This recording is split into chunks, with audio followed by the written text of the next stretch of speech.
Okay, so this tutorial is going to cover how to match by mesh names within Substance Painter. This is a separate way to do explode baking in Substance Painter without actually exploding the mesh. This is much faster than the previous method I've shown, and honestly should be the primary method of choice if you use Substance Painter to bake anything. Um, this is due to how fast it is, how accurate it is, and there's no need to completely destroy your mesh by pulling it all apart and then having to put it back together. So let's move on with how to actually do this. So if I go to Tools and then Layer Explorer within Max, Maya has its own outliner, so you can go in there obviously to check out all the meshes and where to rename it. I'm using Max, so it's going to be this way. So the way this works is you rename your high poly and your low poly so that they both match for the parts they are baking. So the high poly here, this is my A high mesh. So all these parts that are floating on this mesh, I want to be baked as a separate exploded part. So this will be the part that's isolated in the bake. So this part, all these parts here are obviously going to be called A high. I have another part that I've forgotten. Where is it? There we go, here. So all these parts here are called A high. The suffix is always a suffix because Substance Painter doesn't particularly like prefixes. So you should really use the suffix instead.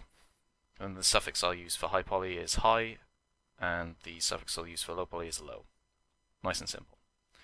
So these meshes here are going to be called A high, and as you probably already guessed,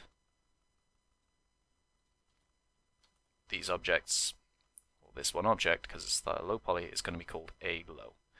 So one other little thing that I'll probably go over quickly right now is kind of UVs and splitting by smoothing groups. So the UVs on my mesh are kind of all packed and all cut so that anything over a certain angle, like 90 degrees, or if it's too long, I cut it. And this is kind of something you should really stick to. Make sure you hide them as well. You should always stick to this due to the fact that kind of hard edges will always bake out better if they are split at edges that are over 90 or 90 degrees. You can go smaller angles, but generally it's better to do 90. And the way you split them by smoothing groups is you get text tools, and you use tool and smoothing groups from UV shells. You do that on all your separate low poly objects. Don't worry about the high poly, it's only the low poly that needs it. Once you've renamed everything, your entire mesh catalog that you have here, so all of your low objects and all of your height objects, export them out. I used FBX for my export, so you can export them all out as one object. Apart from the high poly, it needs to be a separate object. So this will be the broom handle low, and all of these objects here will be the broom handle high, named appropriately to match all of the low poly objects. If I go into Substance Painter, File New, this is previous to just show it. I select my mesh, which is broom handle low poly, FBX, use 2K for my document resolution, then go to Bake Textures, turn off everything apart from normal, because I just want to see if my cage is okay and everything. Set my bake resolution to 2K, my dilation width all the way up. I put in my high poly mesh, which is broom handle high poly .fbx. Sorry. My max frontal distance and rear distance is at 0.1, but I'll change it to 0.005. I want average normals on, and I want to turn on match by mesh names. For now, I won't use any anti-aliasing, but this is where the suffix and prefix suffixes come into play. As you can see here, they match. So whatever you use, whether you use, I don't know, something strange for your high and your low, this should respect that, and it should always be a suffix. So with that done, I'll just do a quick bake to check, see if it's all doing it correctly.